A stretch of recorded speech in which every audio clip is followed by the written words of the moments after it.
Aujourd'hui, nous recevons une vraie féministe comorienne, une jeune fille engagée, une écrivaine. Bière, bonjour. Bonjour. Bienvenue dans l'émission Ouché, l'émission qui vous est consacrée, puisque c'est consacré à la femme africaine. Bière, on vous connaît dans les réseaux sociaux, on vous connaît dans toutes les actions qui se font par les femmes pour la femme comorienne, ici, mais aussi aux Comores. Mais qui est Bière? Bonjour déjà, Agnami, merci de m'avoir invité dans cette belle émission de Wouché, à qui je souhaite longue vie. Qui je suis Qui je suis? Merci pour cette introduction, elle correspond un petit peu à qui je suis effectivement. Je suis une enfant de Marseille, je suis une enfant de Ikoni Mambao, et j'ai grandi entre les deux, j'ai grandi entre Marseille et Ikoni. Et après des études de lettres, j'ai travaillé pendant 10 ans dans la communication, avant de décider de me consacrer à la fois à ma passion de l'écriture et de l'édition, et aussi à des causes qui me tiennent à cœur depuis que je suis toute jeune fille, depuis le collège, c'est-à-dire militer pour les droits des femmes, mais également sur des positions antiracistes, puisque en tant que jeune fille, jeune femme issue de l'immigration en France, c'est quelque chose auquel j'ai été confrontée, notamment dans le cadre professionnel. Et voilà, mes premiers engagements sont venus de ça, de mon indignation, le sentiment d'injustice que nous vivions, nous, femmes noires, femmes comoriennes, de subir à la fois le sexisme, les stéréotypes et des discriminations basées sur notre genre, mais également le racisme et la xénophobie en tant que personne issue de l'immigration et en tant que personne noire. Alors, Bière, vous avez un bagage, vous portez un bagage très important, puisque vous êtes un enfant de parents très connus.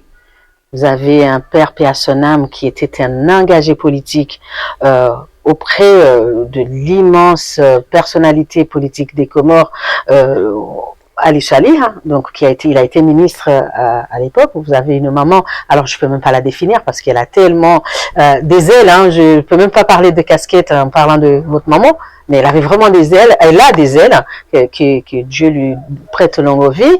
Et puis vous avez un beau-père aussi avocat, mais voilà, donc on va dire que vous êtes un enfant baigné dans un monde de combat. Est-ce que c'est de là que vient votre inspiration, vos engagements? Je suppose que vous n'êtes pas réveillé un jour en vous disant, voilà, je vais m'engager. Vous avez certainement nourri toutes ces expériences. C'est une excellente remarque.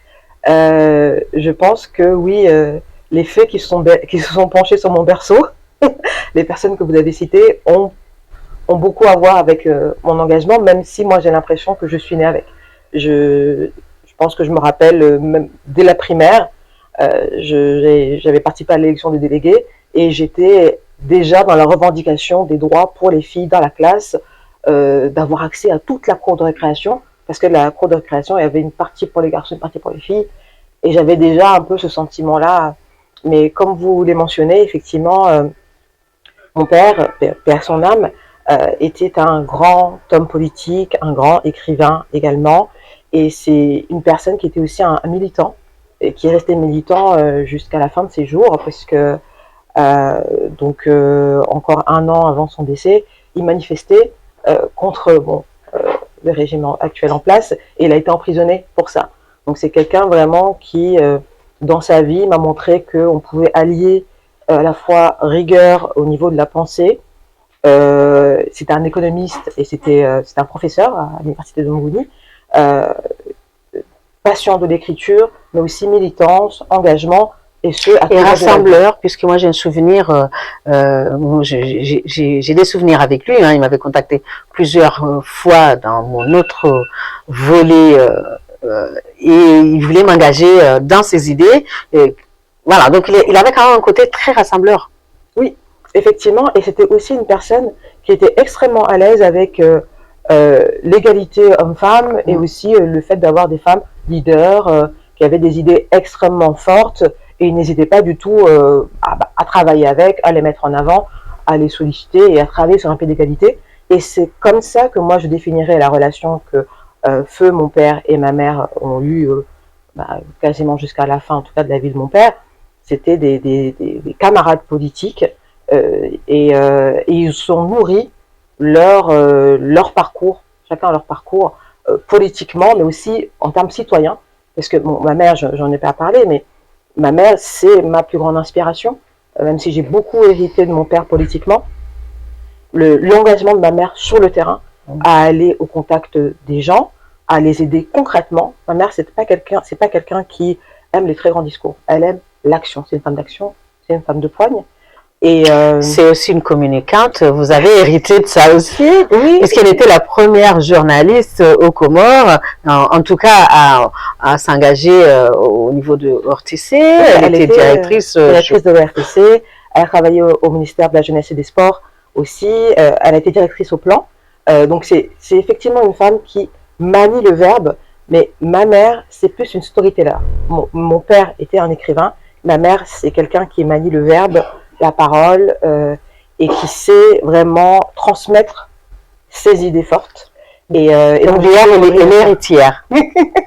J'ai été biberonnée à ça. Et c'est vrai que mon beau-père également, qui est magistrat, qui a été ministre de la Justice. Donc c'est vrai que j'avais des figures en grandissant. Et si je reviens vraiment à mon père et à ma mère, moi, autour de la table, j'avais voix au chapitre. J'avais le droit d'exprimer ma pensée depuis que je suis petite. Et mes parents ont toujours respecté mes positions, m'ont toujours écouté. Et je pense que quand je suis arrivée finalement dans la société et que je me suis rendu compte que le traitement des femmes et des filles n'était pas pareil dans toutes les familles partout, et qu'on me demandait parfois de me taire, je disais mais non, j'ai toujours pu m'exprimer. Et je remercie mes parents et je remercie ceux qui m'ont élevée de m'avoir donné ma voix, de m'avoir redonné ma voix. Ta voix, hein. Je crois que vous n'avez pas de frères, vous êtes que des sœurs, et donc ça a été peut-être plus facile pour vos parents de vous nourrir de liberté, ne pas faire de différence, qu'il y ait d'autres parents qui ont des filles et des garçons et qui doivent subir un prototype d'éducation comorienne. Alors, c'est une excellente question, et je pense pouvoir dire que je ne pense pas que ce soit le cas, et je pense que la raison en est que mon père était quelqu'un de très indifférent au qu'en dira-t-on. C'est quelqu'un qui ne se préoccupait pas vraiment de ce que les gens allaient dire. Il avait un sens du juste. Ça c'est juste, ça c'est pas juste. Et donc je vais faire. Donc c'est quelqu'un par exemple qui a été jugé quand en étant jeune papa, il aidait ma mère. Il s'occupait de nous, changeant la couche. Il faisait son travail de parent. Voilà, c'était un papa. En tout cas, quand on était enfant, quand il était dans ce rôle-là en tant que père, ça ne le dérangeait pas qu'on se moque de lui. Ça lui était complètement égal. Donc je pense pas que ça aurait fait une très très grande différence. Peut-être pour les autres, peut-être pour la famille un peu plus éloignée, peut-être pour le village ou la communauté. Mais dans notre famille, je ne pense pas que ça aurait pu. Mais après, on ne saura jamais. On peut toujours réécrire l'histoire. Bon, après, j'ai des frères. Plus tard, notre père nous a donné des frères. Et on a une relation aussi saine de discussion et d'échange d'égal à égal. Alors, quels sont les projets actuels de Bière? Alors, Biery en ce moment, elle travaille d'arrache-pied dans son association, donc l'association Bora, dont je suis présidente, et nous essayons vraiment de monter pas mal de projets. Vous pouvez nous parler de cette association? Bien sûr. Alors cette association, elle est née dans le cadre d'un groupe Facebook qui s'appelle Banguela Randouache, et qui est né de cette volonté, de ce désir en tant que femme comorienne, de réunir les autres femmes comoriennes dans un espace qui est à nous, pour discuter des choses de notre communauté, parler des choses de la cité, sur le modèle du Bangoué que tout le monde connaît. Et très vite, en fait, on s'est rendu compte qu'on aurait besoin d'une structure plus formalisée, plus forte et plus pérenne pour porter la voix de Tsubangwe, porter la voix des femmes comoriennes de manière générale, et aussi pour porter mes valeurs féministes. Je tiens à distinguer, parce que le groupe Bangwe La Wawawashe, c'est un groupe ouvert à toutes les femmes comoriennes. Notre association Bora, elle est d'inspiration féministe assumée, et je sais que ça va peut-être heurter certaines personnes qui considèrent le féminisme comme un extrémisme, mais pour moi, le féminisme, c'est une base fondamentale. C'est justement la question que j'allais vous poser, c'est quoi le féminisme? Alors, le féminisme, c'est la conviction que on devrait, les êtres humains, être égaux. Et c'est aussi la conviction que toutes les discriminations et les différences qui sont faites basées sur le genre doivent être combattues à tous les niveaux, au niveau littéraire, politique, social, religieux. On doit aujourd'hui avoir une lecture du monde qui inclut les femmes, parce que malheureusement, beaucoup de structures qui existent dans notre monde aujourd'hui, les structures politiques, les structures sociales, se sont faites sans les femmes, ou alors avec des femmes, mais à la marge, de manière minoritaire. Or, nous ne sommes pas une minorité, nous sommes 50% de l'humanité. Et donc il y a beaucoup. Voire même, certains disent qu'on est 51%. Voilà, on a une bonne moitié. Et après, le féminisme, il est pluriel.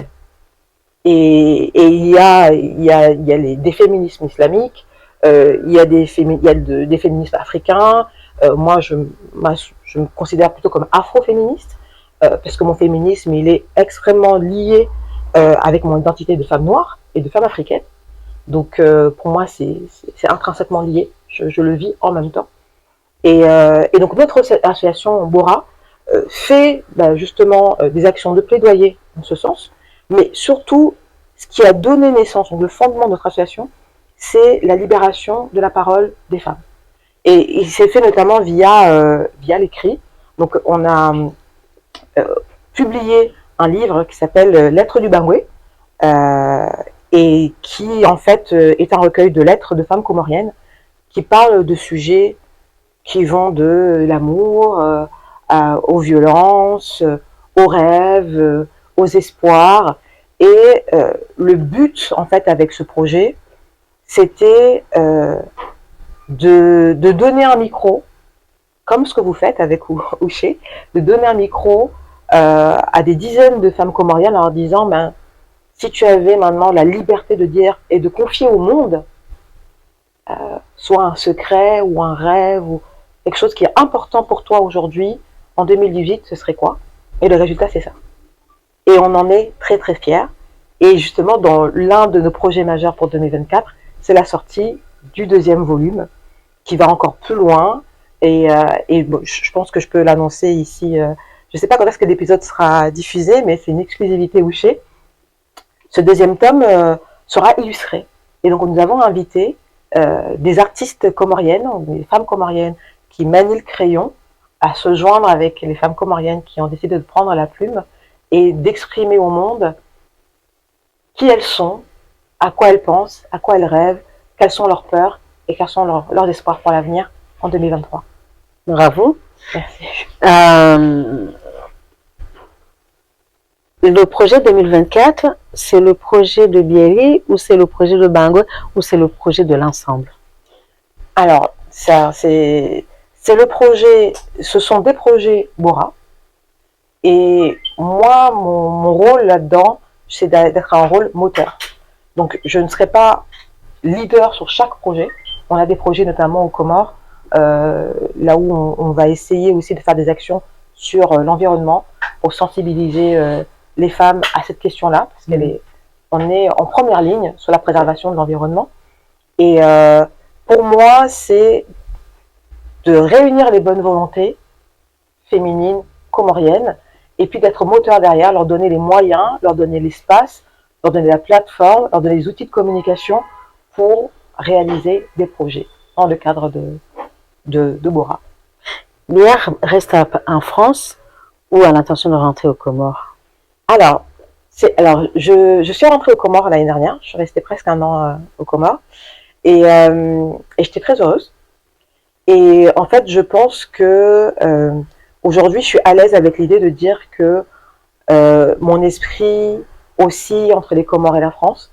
Et de la même manière que j'ai passé mon enfance entre Marseille et Iconi, littéralement tous les 2 ans, on allait dans l'un et l'autre pays. Aujourd'hui, je suis à l'aise avec l'idée de partager mon temps entre les deux. Et j'ai travaillé très dur pour me donner ce choix-là, me donner la possibilité de choisir quand j'ai envie d'être chez moi aux Comores et quand j'ai envie d'être chez moi en France. Car je suis chez moi dans les 2 pays.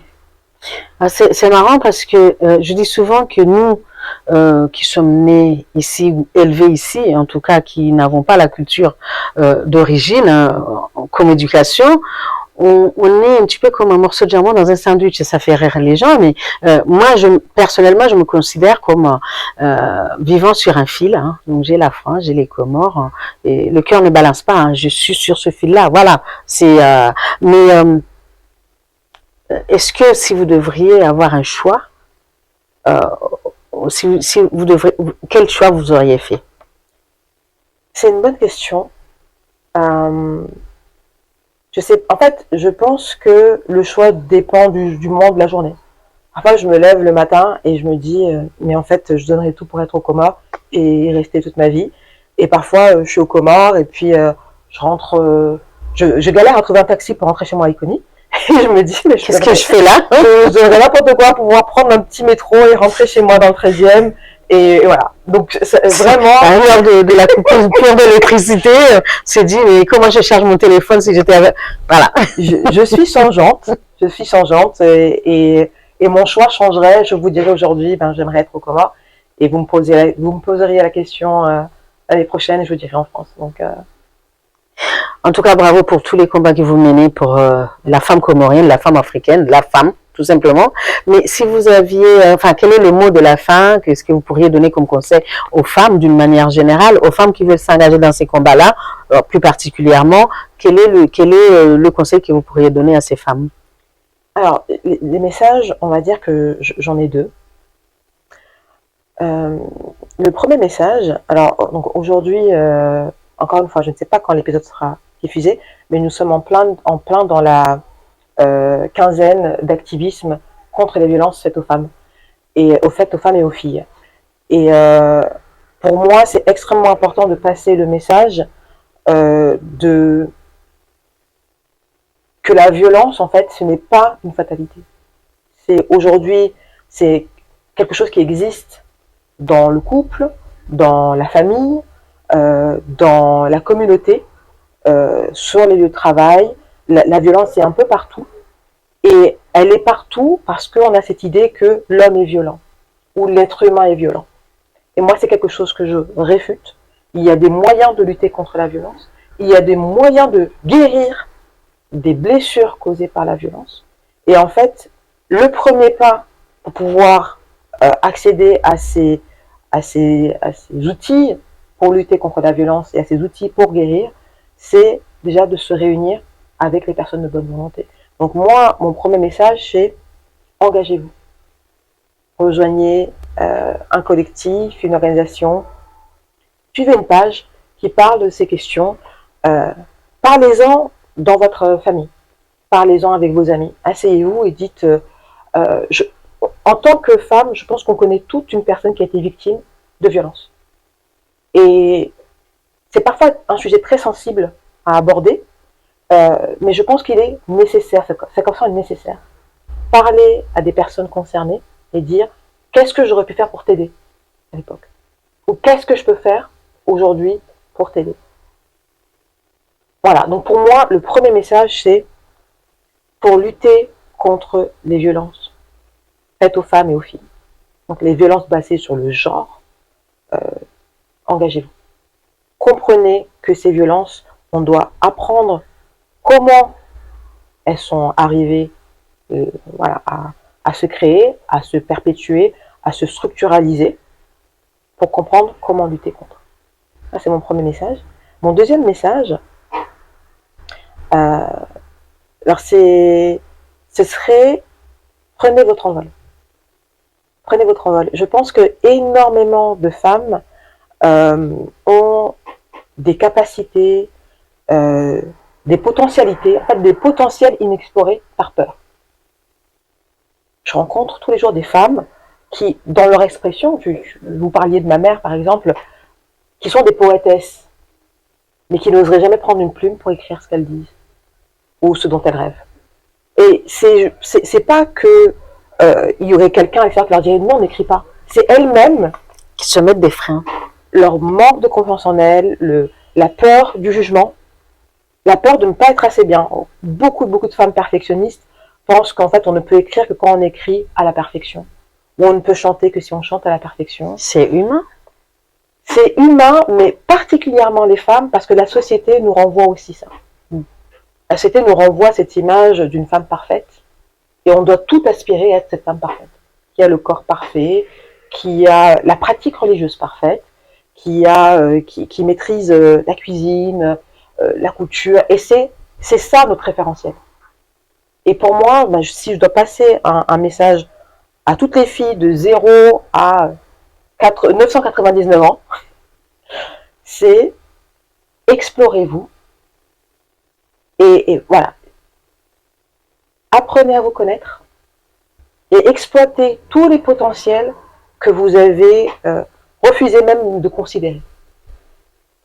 Écrivez, chantez, créez un groupe, créez une entreprise, ou même refaites votre maison à votre goût. Allez explorer ces territoires inexplorés, vous allez vous trouver. Et vous allez trouver votre pouvoir en fait, parce qu'on a toutes un pouvoir, des pouvoirs. Et moi j'invite toutes les femmes à aller le saisir et à en faire usage. Merci beaucoup. Merci Bière d'avoir honoré notre bangoué à nous. Merci de m'avoir invité dans votre bangoué et merci pour l'accueil extrêmement chaleureux. Et c'est un plaisir. On espère vous retrouver les autres pour pouvoir s'exprimer, nous parler, parce que justement, les conseils que vous donnez, c'est ce que nous attendons des femmes, qu'elles viennent, qu'elles nous parlent, qu'elles donnent leur exemple, qu'elles donnent leur modèle pour permettre aux autres justement de s'ouvrir. Voilà, c'est une ouverture que vous faites et que nous souhaitons mettre en lumière pour les autres qui pourront justement suivre votre modèle. Merci d'être venu. Alors, moi, je tiens juste à dire que le modèle que je suis, c'est le modèle que vous avez lancé, nos mères, nos grands-mères. Alhamdulillah, je tiens à dire qu'en tant qu'iconienne, en tant que comorienne, nous avons été bénis d'avoir des ascendantes, des aïeules, des grands-mères aussi puissantes, aussi fortes. Et malgré le fait qu'il n'y a pas d'archives qui relatent leurs faits, leur gloire et leur courage, elles ont été tellement fortes qu'aujourd'hui, on le sent dans notre sang, en fait. On est les héritières de femmes comoriennes exceptionnelles. Ah ben c'est le mot de la fin. Merci Bière. Merci à toutes et à tous de nous avoir suivis. C'est une émission féminine, mais qui doit être suivie par les hommes pour mieux nous comprendre. Vous avez suivi l'émission Ouché, l'éveil de la femme africaine. Merci et à très vite.